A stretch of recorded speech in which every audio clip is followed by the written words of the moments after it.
Killing মিশনে সরাসরি shoot করার জন্য 3 জন শ্যুটার ছিল। একজন জনি, সে আগেই ধরা পড়েছে। তারপরে আজকে আমরা যে 2 জনকে ধরেছি সেটা হচ্ছে লোপন এবং কাল্লু। আর বাইরে অস্ত্র দেওয়া এবং এই শ্যুটারদেরকে নিরাপদে সরিয়ে নেওয়ার জন্য রেস্কিউ টিমে ছিল ভাগিনা মাসুম, এবং অস্ত্রগুলো সরবরাহ করা এবং সার্বিক নিরাপত্তা দেওয়া এইটার দায়িত্বে ছিল পাতা সোহেল।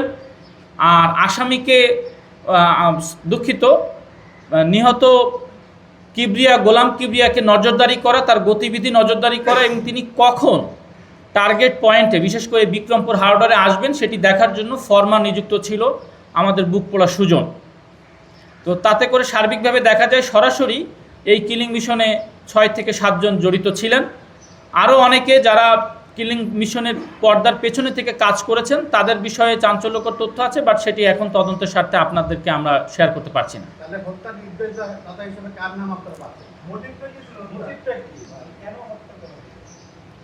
মোটিভ আসলে এটি রাজনৈতিক আধিপত্য বিস্তারকে কেন্দ্র করে প্রাথমিকভাবে এটি প্রতীয়মান হচ্ছে, বাট আমাদের কাছে আরও বেশ কিছু তথ্য আছে। কিন্তু যেহেতু মামলাটি ভিন্ন একটি সংস্থা বর্তমানে ডিবি তদন্ত করছে, সুতরাং আমরা যদি তদন্তাধীন বিষয়ে কোনো একটি মতামত দেই, সেটি যদি পরবর্তীতে ভিন্ন দেখা দেয়, সেক্ষেত্রে আসামিরা এটি একটি অ্যাডভান্টেজ পাবে। তদন্তাধীন বিষয়ে আসলে আমরা ভিন্ন কোনো বক্তব্য দিয়ে আসামিদেরকে ফায়দা দেওয়ার সুযোগ নাই।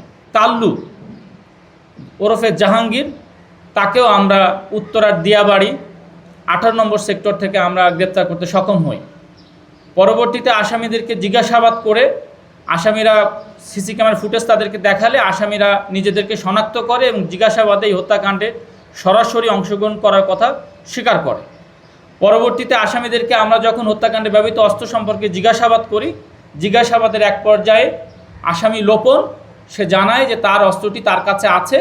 পরবর্তীতে আমরা লোপনের দেওয়া তথ্য মতে লোপনের বাসা থেকে এই হত্যাকাণ্ডে ব্যবহৃত একটি অত্যাধুনিক বিদেশি রিভলভার এবং 3 রাউন্ড তাজা গুলি উদ্ধার করি।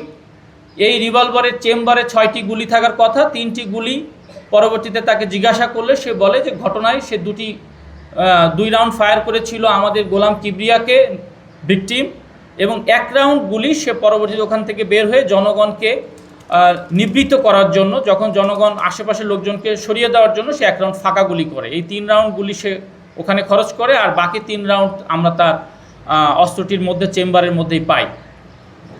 আসামিদেরকে জিজ্ঞাসাবাদে আরও চাঞ্চল্যকর কিছু তথ্য পাওয়া গেছে, যেটি আমরা পরবর্তীতে এই মামলাটি বর্তমানে ডিবি তদন্ত করছে, তাদেরকে আমরা হস্তান্তর করব।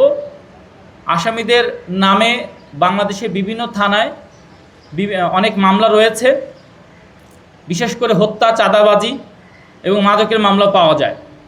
আসামিদেরকে পরবর্তী আইনগত ব্যবস্থা নেওয়ার জন্য আমরা যথাযথ কর্তৃপক্ষের কাছে অচিরে হস্তান্তর করব।